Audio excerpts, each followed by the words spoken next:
잘 보세요. 15년, 16년, 17년, 18년, 19년, 20년. 안녕하세요. 오동엽입니다. 이번 시간에는 서울시 소재하고 있는 빌딩들 중에 주 용도가 근생시설인 건물들에 대해서 계속 얘기를 드릴 건데요. 지역별로 그리고 금액별로 나눠서 매매 건수에 대해서 설명을 좀 드리려고 합니다. 자, 보시면은 15년도에 거래된 건수가 2,467건입니다. 서울에 있는 28개의 구를 나눴습니다.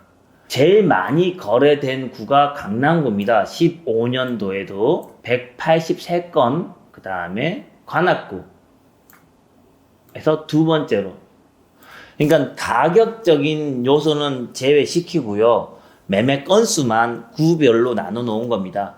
그리고 그 다음이 영등포구, 그리고 마포구. 강남구는 전형적으로 예전부터 강자였고요. 관악구 같은 경우는 고시원으로 허가를 받아서 원룸으로 해놓고 그 원룸에서 월세를 받는 14년도에 아파트 팔고 오시는 매수자분들이 수익이 많이 나오는 상품을 찾다 보니까 관악구에 있는 고시원을 허가받아서 원룸으로 잘게 쪼개서 월세를 받고 있는 이런 건물들이 월세가 많이 나왔거든요. 그러니까 그런 것들을 많이 매입을 하셨던 거죠. 그러다 보니까 매매 건수가 관악구가 많은 결과가 나온 겁니다. 16년도로 넘어가면은 15년도하고 거의 비슷한 형태의 그래프입니다. 보시면 이런 식으로, 그죠? 매매 건수만 2,743건으로 늘어났습니다. 17년도에 접어들면은 좀 변화가 있습니다. 매매 건수는 16년보다 좀 줄어들었습니다. 왜냐하면 아파트로 많은 분들이 투자를 바꾸셨기 때문에 이때는 아파트냐 꼬마 빌딩이냐 두 개 중에 저우준하는 시기라고 말씀을 드렸잖아요. 그래서 강남구는 그대로 1위 자리 유지하고 있는데 관악구, 영등포구가 줄어듭니다. 그래서 보시면은 15년, 16년 비슷한 형태에서 17년에 확 바뀝니다. 투자의 패턴이 바뀐 거죠. 17년도에 제일 많이 얘기 나왔던 게 뭐냐면은 똘똘한 한 채. 그건 아파트에 얘기하는 단어거든요. 여러 개의 아파트를 갖고 있는 분들이 똘똘한 한 채를 가지는 게 낫다라고 하면서 강남같이 주요 지역에 똘똘한 아파트 하나를 갖고 있는 게 나은 것 같다라는 얘기들을 많이 하셨는데 그 내용 그대로 꼬마 빌딩 그렇습니다.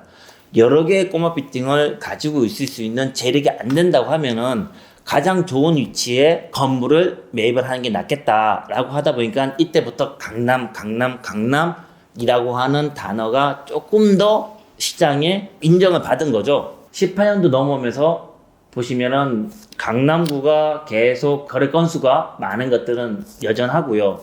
여기에 보시면 중구하고 종로구가 거래 건수가 갑자기 많아집니다. 18년도에 사회적 현상을 생각해 보시면은 그때 한류 열풍 때문에 많은 외국인들이 한국을 방문하셨습니다. 그러면 그 외국인들이 방문해서 어디에 관광을 할까요? 명동 또는 종로, 인사동 이런 지역에 중구나 종로구에 있는 지역을 많이 방문하셨을 거 아니에요. 그러다 보니까 낡은 건물을 매입을 해서 리모델링을 하시고 난 다음에 외국인들을 상대로 하는 임차인을 입점을 시키면은 수익이 발생이 됐겠죠. 그래서 많은 분들이 중구나 종로구에 있는 꼬마 빌딩들을 많이 매입하셨고요.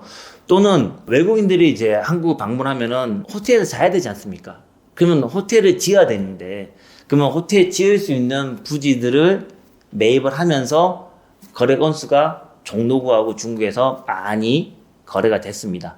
그러면서 18년도에는 종로구와 중구가 약진한 해다라고 생각하시면 될 것 같아요. 그러면서 보시면 주요 지역을 제외한 다른 지역에서는 거래가 지지부진하다. 이 매매 건수로 여러분들이 보실 수 있을 것 같습니다.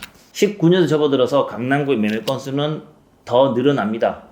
거의 256건으로 강남구가 다른 타 지역에 비해서 월등히 높은 거래 건수를 보여주고 있고요. 18년부터 이어졌던 중구와 종로구의 약진은 그대로 이어지고 있습니다. 20년 넘어가면은 강남구가 376건으로 급속한 상승입니다. 역시 똘똘한 한 채다. 똘똘한 한 채가 더 심화된 결과다 라고 생각하시면 될 것 같아요. 최근 6년간 지역별로 되어 있는 그래프를 다시 한번 말씀을 드리면은 강남구는 해를 거듭할수록 매매 건수 늘었고요. 그 다음에 다른 지역들, 특히 이 지역들 같은 경우는 매매 건수가 해를 거듭할수록 더 낮춰졌습니다. 6년치를 한 그래프에 다 넣었기 때문에 보시기에 좀 불편할 수 있겠지만 전체적인 느낌들은 내려가고 있다. 거래 건수가 줄어들고 있다라고 하시는 것들 전체 흐름만 좀 보시면 될 것 같고, 강남구는 반대로 이렇게 올라가고 있다라는 결과를 보시면 될 것 같아요. 그리고 마포구하고 용산구 같은 경우도 작년 20년에 그동안 매매 건수보다 늘었다라고 하는 결과를 보실 수가 있을 것 같아요. 자, 그럼 15년부터 매매 금액에 대한 건수를 비교해 보면, 잘 보세요. 15년, 16년, 17년, 18년, 19년, 20년. 어떤 변화가 눈에 띄세요? 10억 미만의 건물들은 숫자가 점점점 줄고 20억과 30억, 40억에 있는 금액의 건수들은 점점점 늘고 있는 현상들이 보이시죠? 이게 매매 가격이 올랐다고 하는 결과물입니다. 매도자와 매수자는 계속 거래를 했어요. 2,000건이든 2,400건이든 1년에 그렇게 거래를 하면서 가격이 오르는 걸 매수자들이 매입을 하신 거죠. 그러면서 조금 더 높은 금액대의 건물들이 많이 거래가 된 결과라고 보시면 될 것 같고요. 또 다른 변화가 뭐가 있냐? 100억에서 200억 사이에 있는 변화에 대해서 조금 유념해서 보십시오. 15년, 16년, 17년, 18년, 19년, 20년.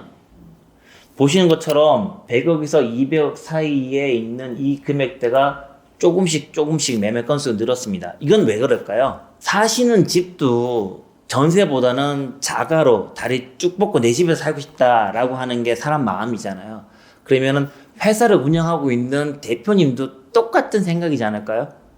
월세를 내면서 남의 건물에 임대 들어가서 사업을 하는 것보다는 내 건물에서 내가 마음대로 사업하고 싶다라고 하는 그런 생각으로 바뀌신 거죠. 제 고객분들 중에서도 많은 대표님이 계시는데 예전에는 10년 전에는 그랬어요. 아니 사업을 해가지고 이 사업을 잘 일으켜가지고 돈을 많이 벌 수 있는데 굳이 내가 이 큰 돈을 땅에다 묻어야 되냐, 건물에다 묻어야 되냐 라고 말씀을 많이 하셨는데, 건물 가격이 계속 오다 보니까 내가 사업을 계속 하면서 임차 들어가서 월세 내는 것보다는 내 건물에서 사업을 하면서 임대료가 아니라 이자를 내는 게 더 낫다라는 생각으로 많이 바뀌신 거죠. 이 기업을 운영하시는 대표님들 또한. 그러면서 대출을 받아서 건물을 사고 거기에 본인 회사가 입점을 해서 사업을 하시면서 월세가 아닌 이자를 내시는 분들이 많아진 거죠. 그런 법인들이 많이 매입하셨던 금액대가 100억에서 200억 사이가 제일 많았어요. 그러면서 변화가 있었던 거죠. 낮은 금액은 개인들이 아파트에서 꼬마 빌딩 오시는 거고, 100억 이상의 건물들은 법인을 운영하시는 대표님들이 사옥으로 매입을 하시는 결과다라고 생각을 하시면 될 것 같습니다. 자, 지금까지 6년간 거래 건수에 대해서 정리해서 말씀을 드렸고요. 다음 편에는 더 좋은 영상으로 찾아뵙겠습니다. 여러분, 구독과 좋아요는 사랑입니다. 감사합니다. 오라!